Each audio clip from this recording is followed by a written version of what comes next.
जय जिनेन्द्र। मैं भावना जैन। आज हम बात करेंगे 10 लक्षण पर्व के उत्तम संयम धर्म की। जैसे खेल का मज़ा उसके नियमों में ही होता है, वैसे ही जीवन के कल्याण के लिए भी नियमों का पालन करना बहुत ज़रूरी होता है। बिना ब्रेक की गाड़ी चलाना कितना मुश्किल होता है कि गाड़ी चलाने वाला ही समझ सकता है। हम जानते हैं ना, अगर गाड़ी के ब्रेक फेल हो जाएं तो फिर एक्सीडेंट होना निश्चित होता है। संयम का शाब्दिक अर्थ क्या होता है? सम प्लस यम। संयम अर्थात सम्यक रूप से, यम अर्थात नियंत्रण करना संयम है। संयम मुनिराज जी और श्रावक दोनों के लिए बताया गया है। व्यवहार में संयम के दो भेद होते हैं। पहला क्या होता है? इंद्रिय संयम। इसका मतलब होता है व्यवहार से पांचों इंद्रियों के विषयों में नियंत्रण रखने की ठान लेना।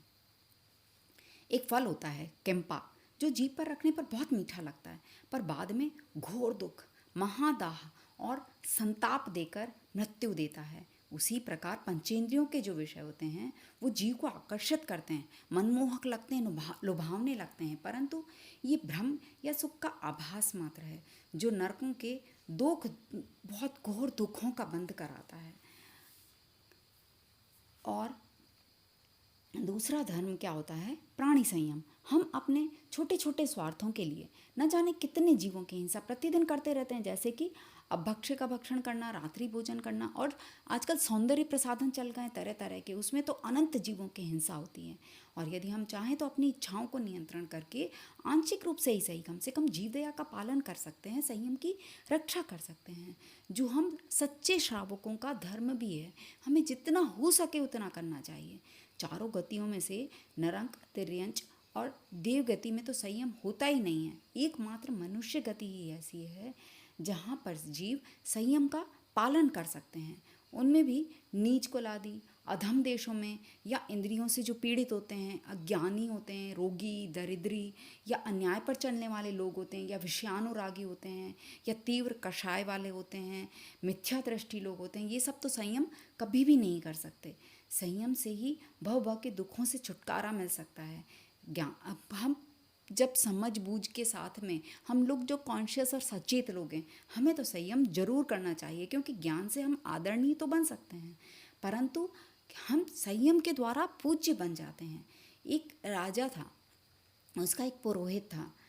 वो उस पुरोहित का राज दरबार में बड़ा मान था, राजा भी उसे बड़ा मानते थे। और जब उसके पास वेतन स्वरूप सिक्कों का थाल लाया जाता था तो वो रोजाना एक सिक्का उसमें से ले लेता था। एक बार उसके मन में आया कि मैं एक प्रयोग करके देखता हूँ कि मेरे चारित्र का ज़्यादा मान है यहाँ पर या मेरे ज्ञान का ज़्यादा मान है। तो उसने क्या किया, अगले दिन जब सिक्कों का थाल लाया गया तो उसने उसमें से 2 सिक्के उठा लिए। उसके दूसरे दिन भी उसने उसमें से 2 सिक्के उठा लिए। तीसरे दिन उसमें से 3 सिक्के उठा लिए। और ऐसा करने पर वो सोच रहा था, देखते हैं अब सबकी क्या प्रतिक्रिया आती है।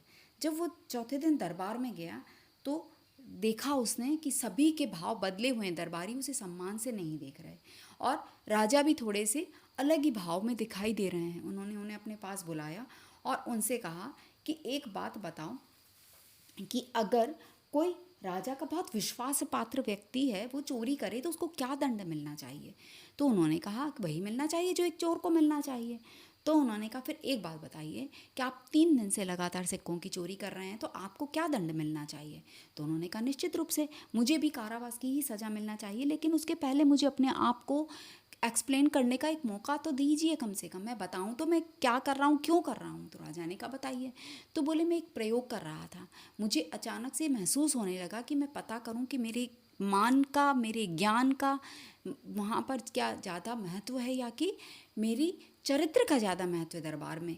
तो इसलिए मैंने ये प्रयोग किया, और देखिए जब मेरा चारित्र चला गया तो मेरा मान भी चला गया। इसका मतलब ये सिद्ध होता है कि ज्ञान तो हमें आदरणीय बना देता है सबके बीच में, लेकिन हमारा चरित्र हमें पूजनीय बना देता है, वंदनीय बना देता है। अतः संयम वाणी पर हो तो रिश्ते मजबूत होते हैं, जिह्वा पर हो तो हमारा स्वास्थ्य बेहतर होता है, कानों पर हो तो दिमाग शांत रहता है, और अगर विचारों पर हो तो मन शांत रहता है। दिल पर हो तो हमारा आचरण संस्कारित होता जाता है और हम सबके प्रिय बन जाते हैं। आत्मा पर हो तो ये भाव ही नहीं, हमारे कई भाव सुधर जाते हैं। अतः जीवन में संयम रखना बहुत जरूरी है। जय जिनेंद्र।